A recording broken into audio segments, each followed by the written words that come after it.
I'm Katie Lemieux, and this is my co-host. Hi everyone, I'm Susan Block, and Katie and I are both licensed marriage and family therapists right here in South Florida.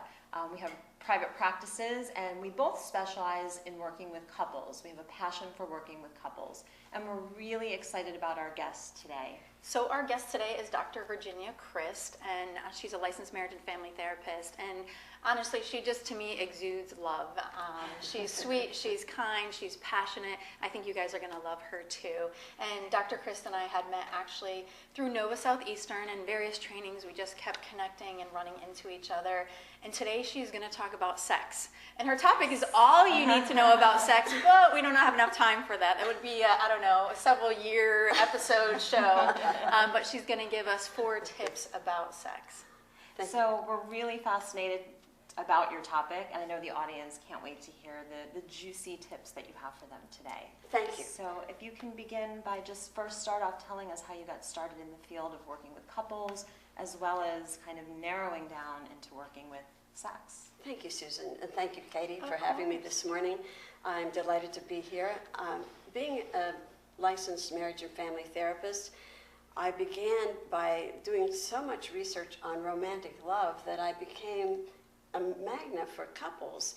And so then in doing so much work with couples, I realized that I better become a certified sex therapist. So quickly, right off, early in my career, I became also a certified sex therapist so that I could legally talk about what was happening in the bedroom with couples, which has served me well. Now, actually, I get more calls about people wanting to have healthy sex lives and enhance their lovemaking than calls for anything else, which I think is a good thing now. 10 years ago, nobody would ever talk about sex, and now people are willing to enhance their lovemaking, and I think that's important.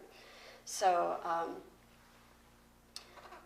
So you said you had 4 tips for our I audience. do. Let me start with what I think is the most important, and Great. the one that seems to be affecting people most today. And I like to call this one the alluring mistress. I've titled that one, and I'd like to someday patent that term.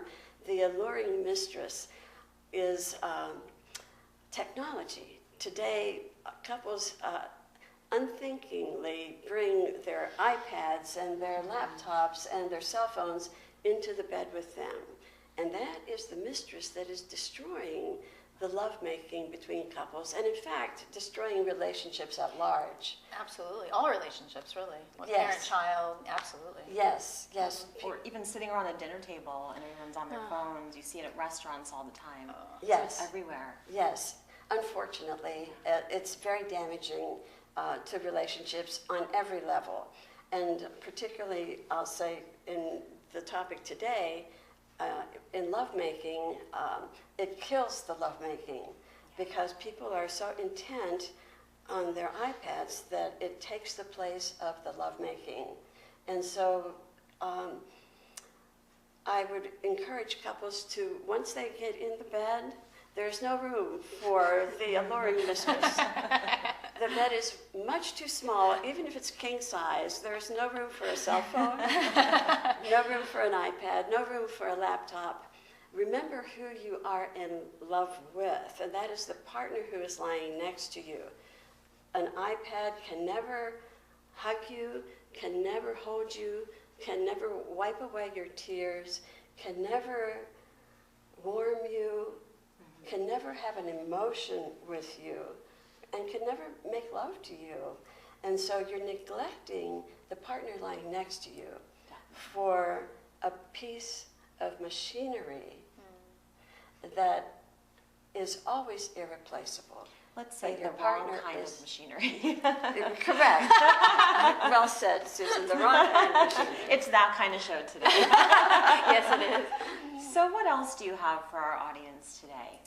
Well, I'd like to also say that couples don't seem to talk to one another about what they like, what they don't like, what they need, what they don't need, what they want, and what they don't want in the lovemaking process. It seems that they wait until they come into my office to talk about those things that are so important. that they need to talk about when they're in the bedroom together. Why do you think that is, that they wait so long until they see you? Well, I think one thing is, for example, she'll say, well, I don't want to tell him that he's not giving me an orgasm because I don't want to hurt his feelings. So she fakes it, thinking that she's doing him a favor. Right. So he keeps doing the same thing over and over again, thinking he's a great lover. And lo and behold. And she keeps faking it. And so they go on and on with an unsatisfying love relationship, love-making relationship.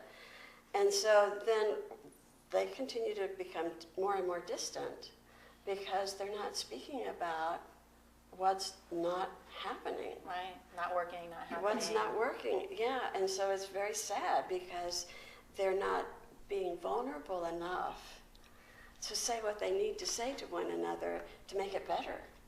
Would you say you see a correlation in couples' communication overall as related to communication about sex? Yes, thank you. That's a very valid point. What happens in the bedroom happens in the relationship at large, Absolutely. and what happens in the relationship at large certainly also plays out in the bedroom. Right, and we call that talk like the business of the day talk, right? Well, what did you do? Where's the kids? What are we eating? Oh, by the way, this weekend we have X, Y, and Z, and they're not talking about the things that you say, the hopes, the dreams, the needs, the desires, all that Yes, stuff. exactly, yes. Do you think that technology is actually replacing those conversations? Good question. Of course, because that's much easier to do. It's easier to answer an email or play on Facebook or Instagram than have a very intimate conversation. Exactly. And so it's easier to avoid and stay with the weather report, as you say, what's for dinner, pick up the dry cleaning, and don't forget to pick up the kids, rather than talk about where you need for his hand to be or prefer how to have him touch you, or where he needs to move differently, or how you want him to be positioned on you. And either gender, I'm saying him, but it could be vice versa, of course. Whoever your partner is, it doesn't matter which gender, male, female, whatever kind of relationship you have. It doesn't matter. I'm just using that as an example, but you need to be honest about what you want to happen, whether by behaviors or actions or words, and none of that is happening. Right. None of that is taking place. So, these are such amazing tips for the audience. We'd love to hear something else that you have before our time runs short. Take initiative. Oh, Take initiative. yes. Don't always wait for your partner to be the one who is the aggressor. We all want to love and be loved. We all want to feel desired and desirable.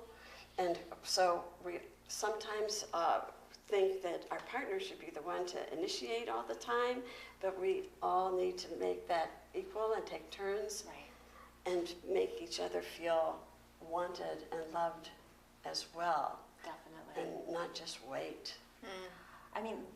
I feel like the audience today is really getting an opportunity to walk away with some really useful tips in the bedroom. And this is such a juicy topic, and I know you have so much more to say. Years of Yeah. information and stuff. I could go on. right? I could definitely Oh, go we could on and too. on. And we really want the audience to be able to contact you so that they could work with you if they really see it fitting for their relationship.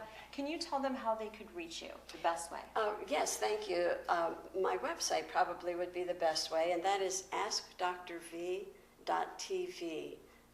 askdrv.tv. Okay. Thank you. And if you wanted, Dr. Christ would be more than happy to do a consultation, and you're in Boca. Yes, Boca Raton, Florida. yes, I have a private practice here in Boca, and I offer a free 20-minute consultation. Great. Oh, that's fantastic. No strings attached. Well, on that You're note. such a love, but you're so great. And I love, when we were getting ready to actually shoot the show, Dr. Christ had said that you get to go in the bedroom with your clients, right? Yeah. Proverbial speaking, Yeah, obviously yes. not there, but she goes in there to help you guys out. So So to she's speak. just, Yeah, you're getting a flavor of her. So we wanted to thank you, and I wanted to personally thank you just because I know that I got to see your last public speaking engagement, and you had said, hey, I'd love to do your show. So Dr. Christ is kind of done speaking publicly. She's done it for years and years and years, so to actually have her on the show is such a treat. So thank you so much for the opportunity. You're for so being welcome. here. Yeah. Thank you. So again, we wanted to thank you guys for tuning in, and we hope you enjoyed this episode of the Couples Corner. Thank you so much for tuning in, and we'll see you next time. Bye-bye.